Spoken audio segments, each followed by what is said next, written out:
बाबू मान जाओ ना यार। साला जंगल में भी प्रेम लीला हो रही है। ये क्या है? फूल भी हाथ मुंह धो रहा है। इल्ली की भी सुबह हो गई है और ये रोज सुबह होते ही नहाने लगता है। शर्म करो कि इल्ली रोज नहाता है, लेकिन तुम लोग नहीं। बाकी फूल भी योगा करना शुरू कर देते हैं। इधर ब्यूटी कुमारी भी सुबह सुबह मेकअप पोतने लगती है। पिंकू बेल के तार से गिटार बनाकर वायलिन बजाने लगता है और मस्त सॉन्ग बजाता है। ये सामने वाले बाबा बहुत चिन रहा है। और थोड़ी देर में न्यू ईयर की पार्टी भी शुरू हो जाती है। ब्यूटी कुमारी को ढेर सारे फूल घेर कर नाच रहे थे और ब्यूटी को खींचकर पिंकू के पास ले आते हैं ताकि इनकी सेटिंग हो जाए। मौका देखकर ब्यूटी को फूल का माला पहना देता है। आजा। लेकिन ब्यूटी तुरंत नखरे दिखाकर वहाँ से दबे पांव निकल लेती है। तभी एंट्री होती है विलेन की, जो कि एक श्रापित पेड़ था। तो ब्यूटी का अपहरण करना चाहता था, लेकिन पिंकू ब्यूटी को हटाकर पिंकू इसको लकड़ी करने लगता है। मुर्गियों ने कपड़ा उतारा और नहाने धोने लगी। बत्तख ने सभी को कपड़ा पहनाया और सभी मुर्गों ने ढेर सारे अंडे दिए। बत्तख अंडे की क्वालिटी चेक किया और मार्केट में बेचने गया। लोमड़ ने रास्ता खाली देखा, आज तो मजा आने वाला है, और चुपके से मुर्गी चुराने आया। मुर्गियों ने हल्ला मचाया। मुर्गियों की आवाज सुनकर बत्तख दौड़ कर आया। कौन है बे? बत्तख के दिमाग की बत्ती जली और कुत्ते से मदद मांगने गया, लेकिन कुत्ते ने बहाना बना दिया। बाबा टाइम बहुत खराब आ गया। ये बाबा किडनी का बीमारी बहुत बुरा रे। सुअर से मदद मांगने गया, लेकिन सुअर अपने बच्चों को दूध पिला रहा था। ना। बत्तख को मदद नहीं मिली तो अकेले लड़ने गया। सिस्टम पार देंगे। लेकिन यह लोमड़ मुर्गियों को लेकर भागने लगा। साला लोमड़ एक मुर्गी को धड़काने वाला था। बत्तख वहाँ पहुँचा और कटाना लेकर लोमड़ का पीछा किया। लोमड़ जान बचाकर भागा। बत्तख सभी मुर्गियों को वापस लाया।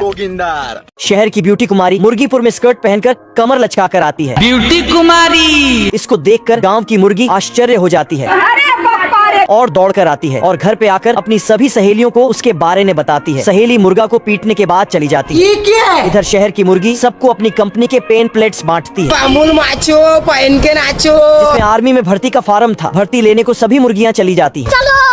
चलो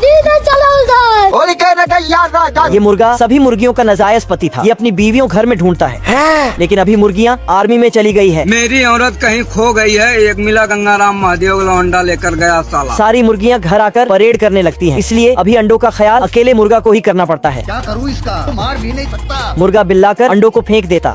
अंडे पेड़ से टकरा जाते हैं और टूट जाते हैं।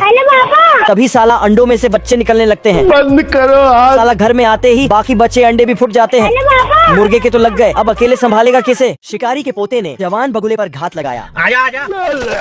लेकिन बगुला था चालाक। साला अपनी अम्मा की चोली पहन कर आया। बहुत पैसा है मेरे पास।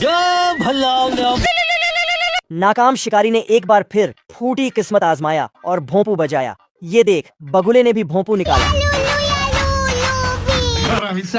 बंगाली बाबा का टोटका निकाला और नंगी बगुलियों को पानी में डाला।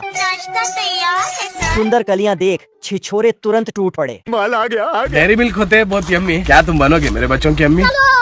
चलो ये क्या है? गोबर वाला दिमाग दौड़ाया और सस्ते सीसीटीवी लगाया। तो रुको जरा। चोर बाजार से चुराए हुए कट्टे निकाला। निशाना चूक गया तो पिचकारी निकाला। पूरा मूड खराब कर दिया। जाना था ना बाबू, 5 मिनट। हाथी छाप बंदूक निकालकर पूरा जोर लगाया। दोबारा गोली डालकर फिर से चलाया। बड़वा ये खरगोश बहुत बड़ा सोना बेचने को लाता है, लेकिन साला इसको 2 गाजर देकर भेज देता है।